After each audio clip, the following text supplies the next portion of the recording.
Jeff Anderson caught himself staring at the digital clock on the wall for what must have been the 100th time that night. The red digits glowed ominously. 1:45 a.m. He'd been a security guard at Finovo Corporation for the last 3 months now. It wasn't the most glamorous job, but it meant that he didn't have to interact with many people at all, except the guard that relieved him after his shift. He always preferred the night shift. When the shifts were being drawn up for the month, he'd always put his name up for every night shift he could get. It was nice and quiet. He was essentially getting paid just for existing. The work was mind-numbingly dull, though. Jeff's shift at the large, sprawling office complex had been completely uneventful so far, just as it had been for the last 3 months.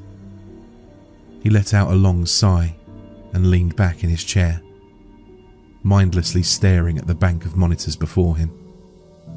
He didn't really like bright lights, so preferred to sit bathed in the glow of the screens with the overhead lights off.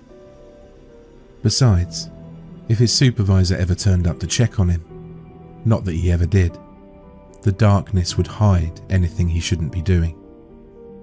Up until recently, that could have been anything from scrolling his phone to watching his favourite TV series.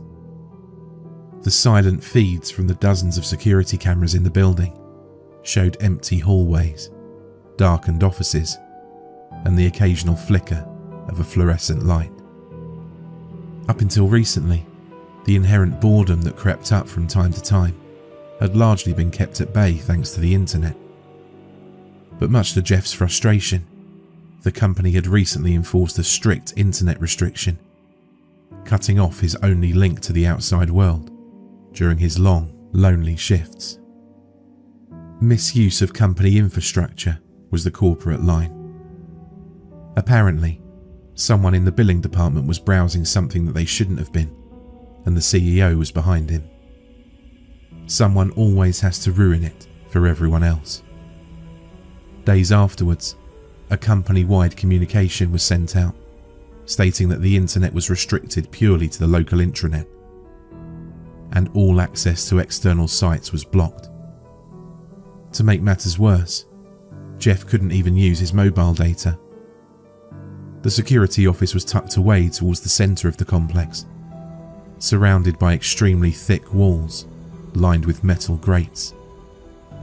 By all accounts, the CEO was a bit of a nut job. Rumour has it, he was constantly worried about a massive solar flare, frying all of the company electronics and computer systems. So when constructing the building, he made sure that the walls were in effect a huge Faraday cage, blocking all electromagnetic signals. Unfortunately for him, that included mobile phone signals. With nothing else to occupy his mind, Jeff's eyes glanced around the room, looking for something to do. His eyes locked onto the monitors. In a split second, he decided he may as well pass the time by reviewing the previous day's security footage. It could be his own personal TV show, only with people sitting at their desks and working on computers. It didn't sound thrilling, but it was better than nothing. Maybe he'd catch a raccoon in the parking lot, or find out about a secret office romance. Anything would be a welcome distraction at this point. So, with that, Jeff pulled up the footage starting from 8 a.m. the previous morning. It was amazing just how little work got done in the first hour or so of the day.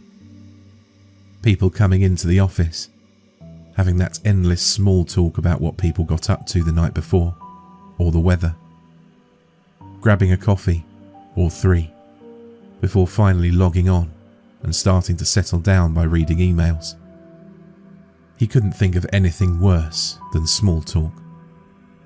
With a sharp huff through his nostrils, he fast-forwarded through the mundane scenes of Finovo employees going about their day. His eyes darted around the screen, looking for anything extraordinary or of note. Hours blurred by in a matter of seconds. But then, something peculiar caught his eye. Jeff pressed pause immediately and proceeded to rewind the footage by a few minutes. He then played it at normal speed. There, in the corner of the 4th floor lobby, stood a figure. The camera angle was too distant to make out any fine details, but the person was unnervingly still. He paused the footage now and again to try and see whether they were holding a phone or talking hands-free. Nothing. From what he could see, the person was simply standing, motionless, not moving a muscle, not even moving their mouth. Jeff squinted at the screen. The figure remained still for about 5 minutes before disappearing out of frame. Not walking out of frame, mind you, just not appearing in the footage any longer. They were there one frame and then not the next. Curious, Jeff noted the time, 11:47 a.m. He continued watching, with a more discerning eye now that he'd spotted the figure. For several hours, he didn't see anything strange. But at 3:04 p.m, the same figure appeared again, in the exact same spot. Again, they stood there, eerily still, for several minutes before vanishing into thin air. What made the occurrence even stranger was that no one was acknowledging the figure on the footage. People were walking directly past him, no one looking in his direction at all. And the figure wasn't acknowledging the people either. Its head was tilted downwards, almost as if it was staring at the floor. He checked the rest of the day's footage until around 8 p.m. when he started his shift, and nothing. Just those 2 brief periods of time, in that exact spot. Jeff looked up to the monitor in the top left that contained the live feed of the 4th floor lobby, in trepidation. To his relief, the lobby was empty. Jeff rewound further, scanning through the previous day's footage as well. The pattern was consistent. The figure always appeared at 11:47 a.m. and 3:04 p.m, standing in the same location, never moving. Throughout the rest of his shift, he kept a watchful eye on the live feed monitors, scanning for any sign of the figure or anything untoward. Nothing happened, and the rest of his shift passed by uneventfully until he was relieved by his colleague at 6 a.m. However, as much as he wanted to go home and get some much-needed sleep, Jeff was determined to try and get some answers. He was sure that there'd be some reasonable explanation for this. There had to be.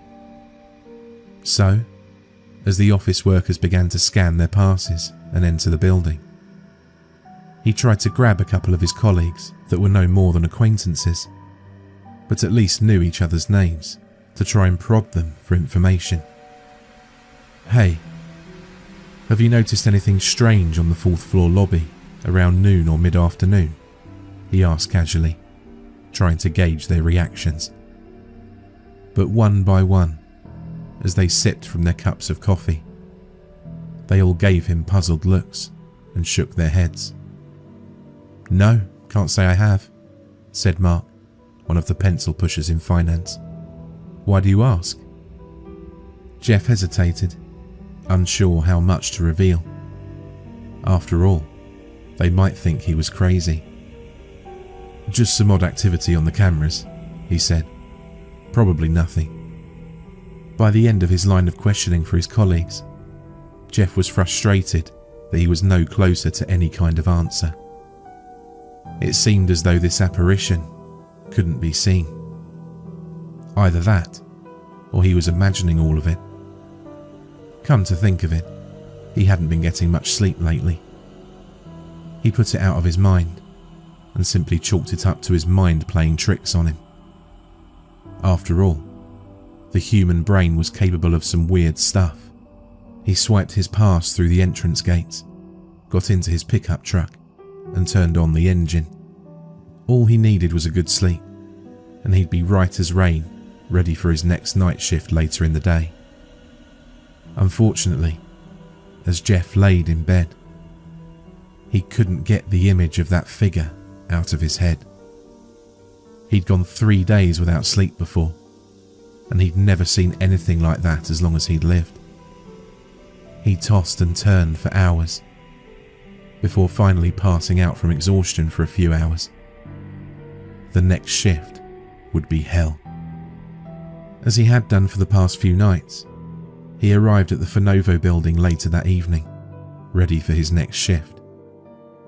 He shuffled his way to the security office, his legs feeling like lead weights. "Jesus, Jeff, you look like hell. Everything okay?" said John, the lifer who had been at Fenovo for 30 years. It seemed to be a good partnership. John was approaching retirement and didn't want the inconvenience of a night shift these days. He likely couldn't believe his luck when someone like Jeff came along. "Yeah," sighed Jeff. "Just had a bad sleep. A few coffees will perk me up." "Okay, well, give me a call if you need anything. Maybe think about taking a few days off soon. I'm sure we can cover you." John called over his shoulder as he pulled on his jacket, grabbed a donut for luck, and walked out the door. Luckily, the security office had a coffee machine, for all the good it did Jeff. Within an hour of starting his shift, he'd downed 3 of them. Black, no sugar, pure caffeine. However, as he settled down in his chair, he found his eyelids drooping. To the soothing hum of the electronic equipment, he found himself drifting off to sleep. Suddenly, Jeff awoke with a start. He hadn't meant to doze off there, but at least he was feeling more alert now. The caffeine must have started to kick in. He glanced up at the red digits of the clock. 11:45 p.m. Wow, he'd been out for 3 hours. In a panic, he scanned around the glowing monitors, looking for anything suspicious. He couldn't afford to lose this job. It was already the 3rd job he'd had this year. His eyes darted from screen to screen, each one showing the same empty hallways and silent offices he was familiar with. A sense of relief washed over him. It seemed like he hadn't missed anything important while he was sleeping.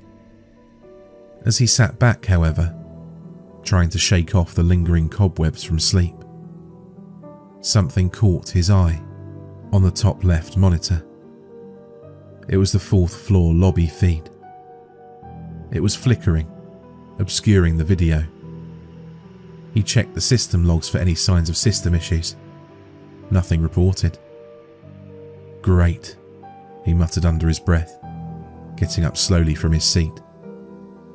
He'd have to go and physically investigate the area. After all, as unlikely as it was, someone could have tampered with the camera. No doubt, though, it was due to the shoddy equipment in this place. Costs were cut wherever they could. They'd even changed the coffee to a terrible own brand lately. As Jeff gulped down the last remnants of his drink, it was bitter and cold. Still, caffeine is caffeine. He grabbed his flashlight from the table and made his way out of the room. Trudging through the darkened hallways, his footsteps echoed in the empty building. The building seemed so devoid of life now. The silence was almost oppressive. The faint hum of the HVAC system in the background did little to break it. Jeff reached the elevator and pressed the button for the 4th floor. The security office was on the 1st floor, and there was no way he was going to climb 3 flights of stairs, especially considering he was dead on his feet due to a lack of sleep.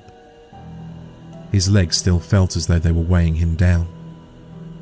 As the elevator door opened, he stepped inside. The ride was unnervingly slow, and he found himself tapping his foot anxiously as the elevator ascended. After what seemed like an age, the doors slid open. He turned on his flashlight with a distinct click and stepped out into the lobby. The lights on these floors were automatically switched off during these times to save on electricity costs.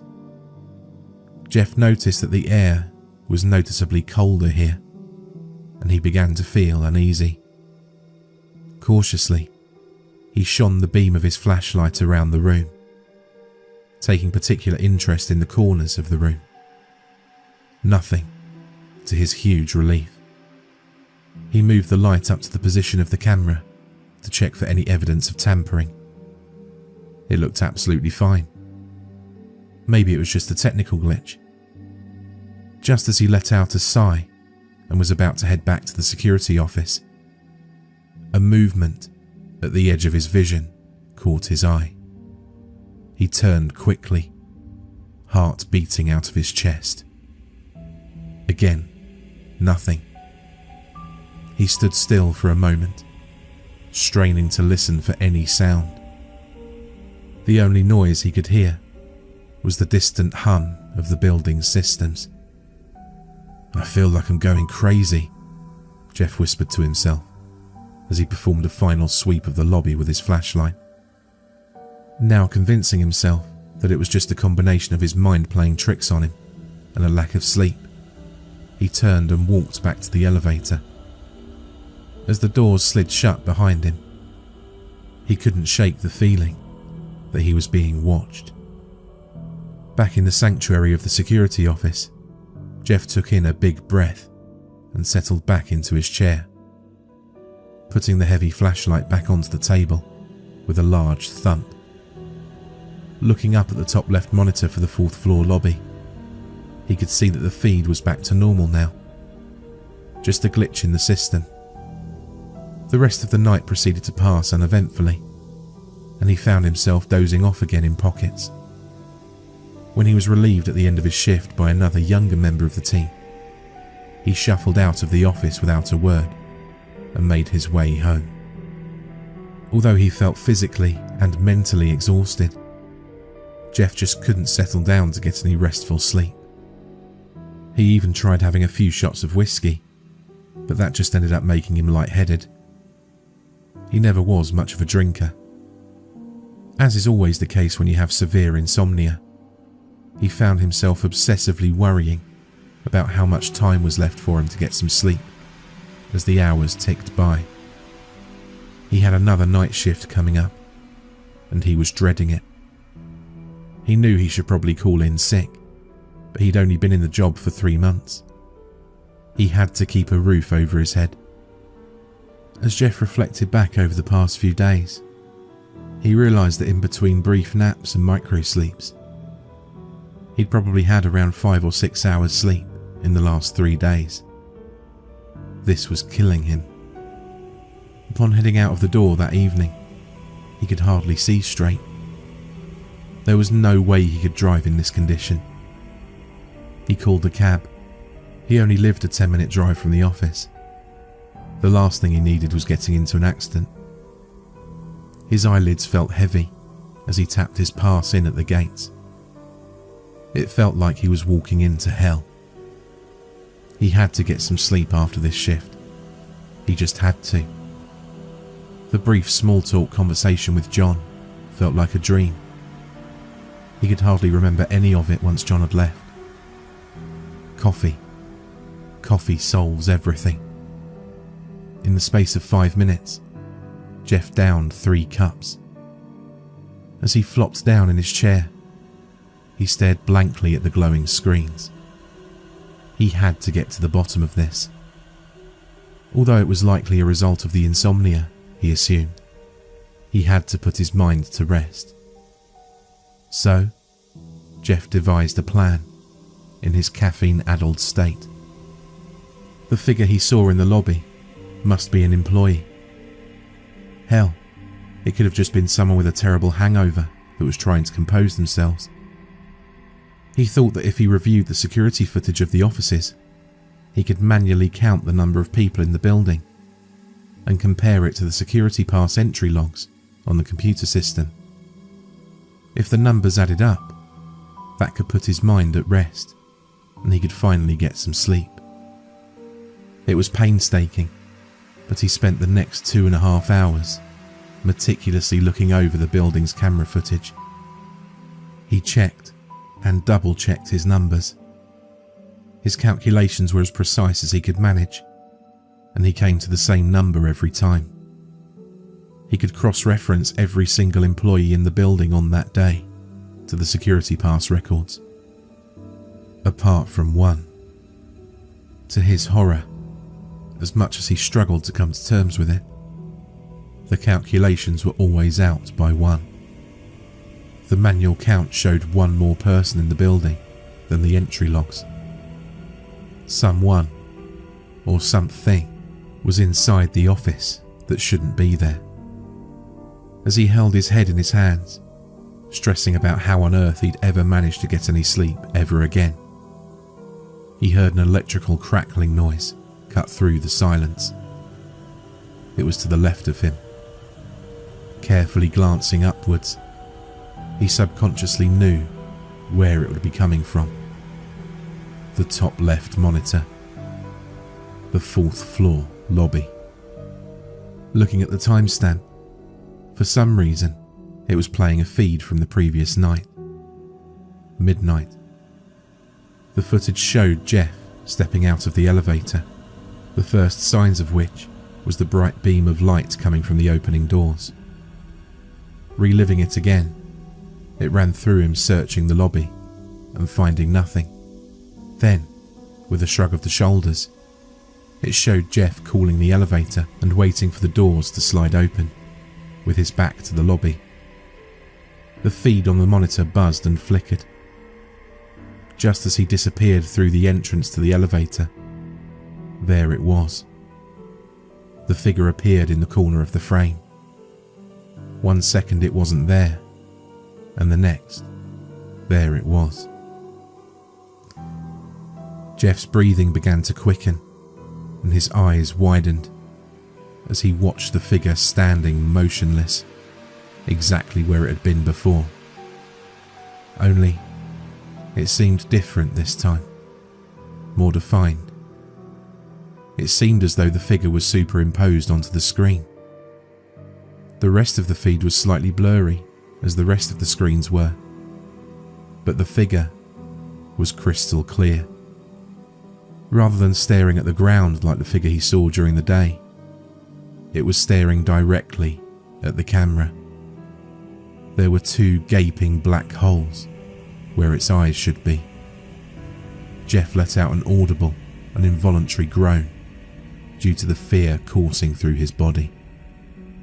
After several seconds of the figure staring into his soul, the screen flickered again violently, and the figure disappeared. Fumbling for the controls, he rewound the footage and played it again. He didn't want to, but he needed to know if he really just saw what he saw. Again, he stepped out of the elevator on the footage, looked around, and eventually stepped back inside. He waited with bated breath for the figure to appear again. Only this time, nothing. Was he going crazy? Almost by instinct, Jeff reached in panic for the phone to call John. But he hesitated. What if it was nothing? What if it was just a trick of the light, or a glitch in the camera feed? Or, more likely, what if it was a hallucination from having hardly slept in 3 days? He was certainly wide awake now, due to the adrenaline flowing through his veins, but up until now, he'd felt like a zombie. But deep down, he knew what he saw. Something wasn't right. He took a deep breath and dialed John's number, which was on a sticky note attached to one of the monitor screens. "John, it's Jeff. I'm sorry, but I need you to come back here. There's something weird happening on the 4th floor lobby camera." "What the? Jeff, it's almost midnight. Can't this wait until morning?" John's voice was groggy and deep. clearly having been woken up. "Sorry, but it really can't. I need you to see this. I can't explain or describe it. You need to see it in person." There was a long pause before John sighed in exasperation. "Fine, I'll be there in 20 minutes. Just before John disconnected the call, he could hear him faintly complaining to his wife. This wasn't going to make him very popular, but he had to know he wasn't going crazy. He needed someone else to see this. Jeff hung up and returned his gaze to the monitor. Nothing. The figure wasn't there anymore. As he watched, he felt a strange compulsion to go and see it for himself. If it was even there, of course. He'd never seen anything in person.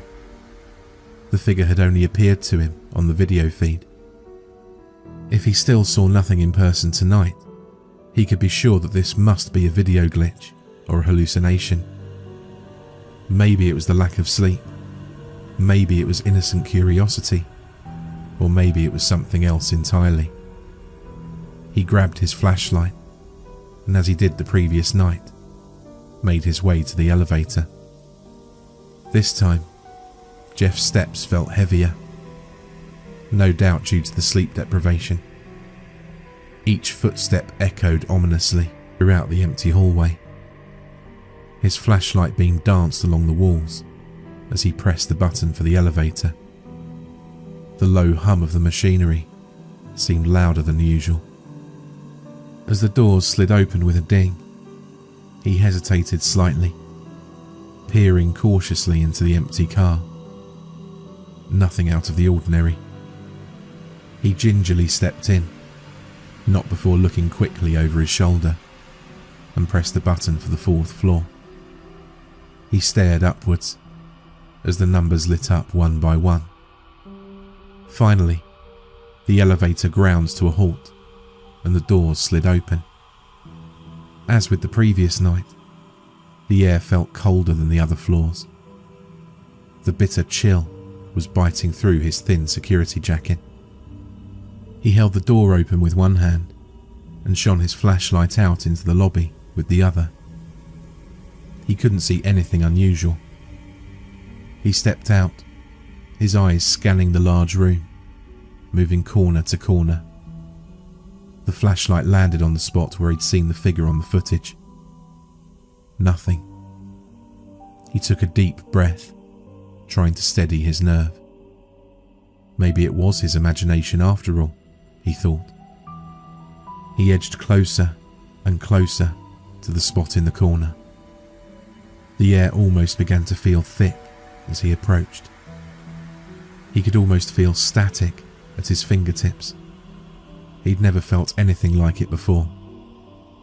Just as he planted his feet, the flashlight began to flicker in his hand. His breaths became rapid as he slapped the flashlight with his hand in strong, sharp strikes. "God, please," he pleaded. It flickered once more, before finally going out completely, plunging him into darkness. In a panic, Jeff dropped the flashlight to the floor, crashing against the hard surface with a crack. He fumbled around in his jacket pocket for his phone. Any light would be better than nothing. His pocket was empty.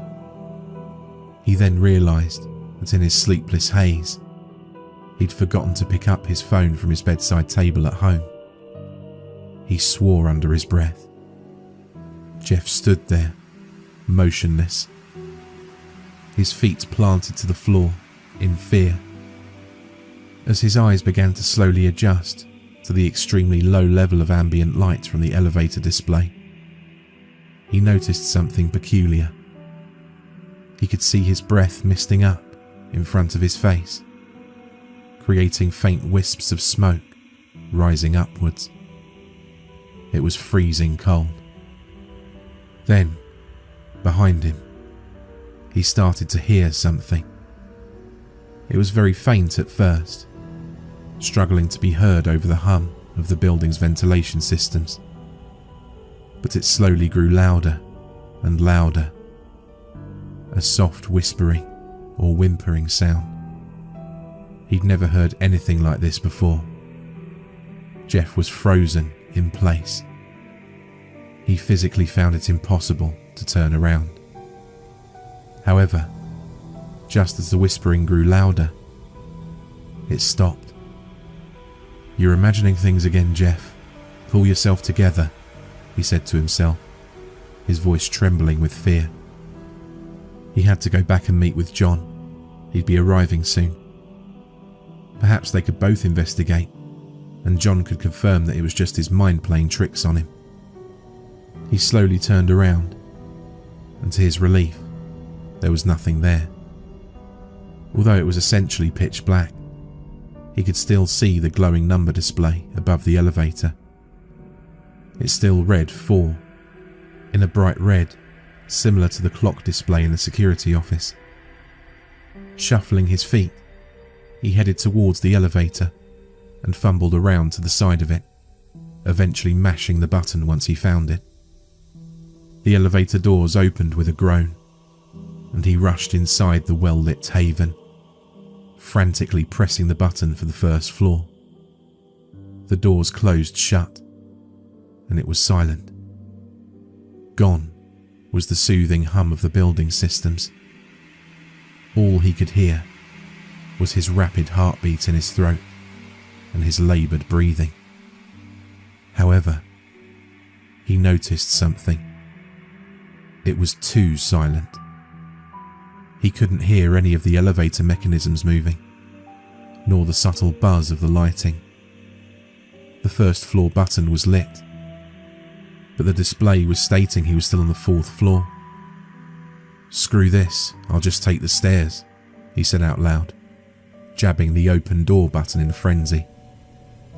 The door wouldn't budge.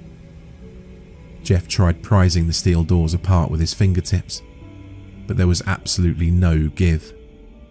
They were completely unyielding. Feeling panic rise in his chest, he started to hammer at the doors with his fists, yelling for help. It was completely automatic. He knew that there was no one else in the building, and John must have been at least 10 minutes away still. John, of course. He'd called him before he left the security office. All he had to do was sit tight, and John would notice the elevator wasn't working. He hated stairs even more than Jeff did. And so, his breathing started to slow, and the suffocating grasp of panic began to subside. He closed his eyes, placed his head against the doors with his hands splayed, and took some deep breaths. Then, he heard that flickering sound again. The same one he heard when he was watching the 4th floor lobby feed back in the security office.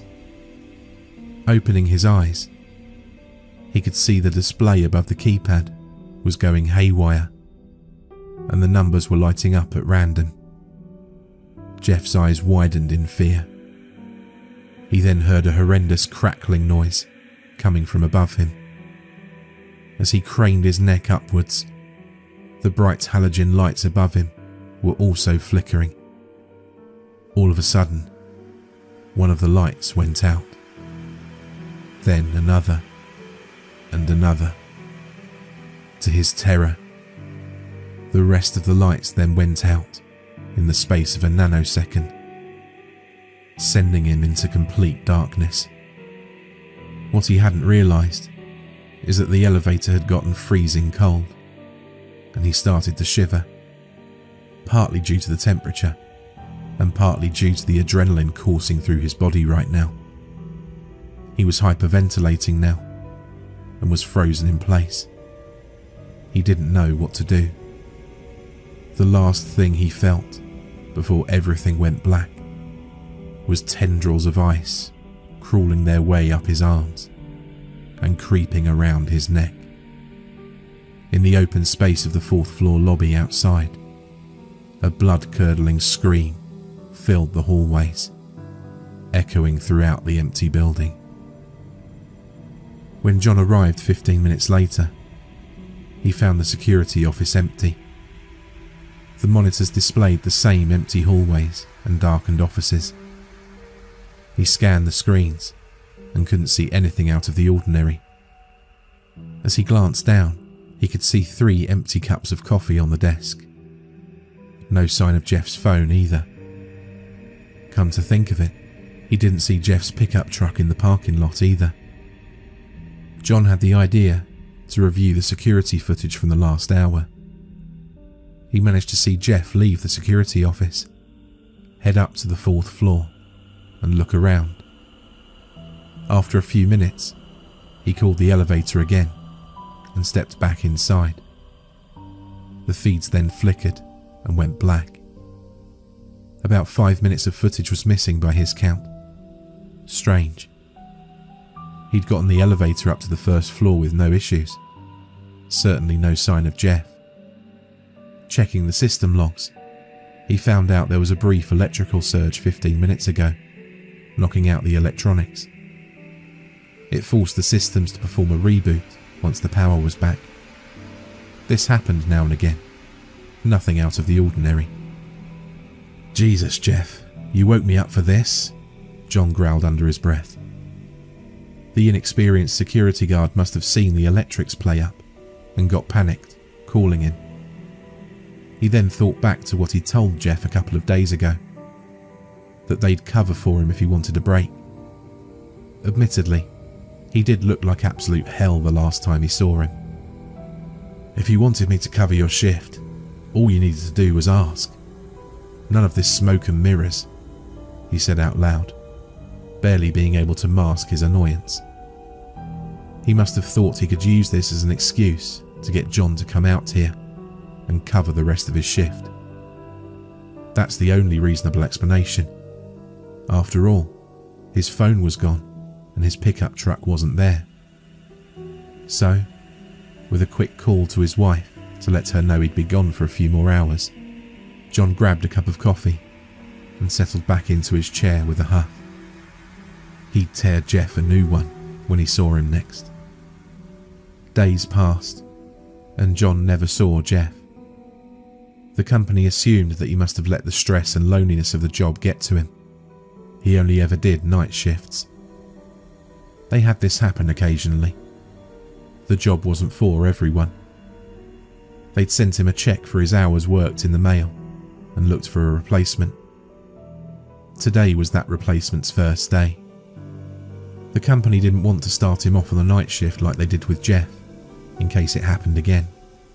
So, they gave him a straightforward day shift on a Friday. Fridays were always easy and stress-free.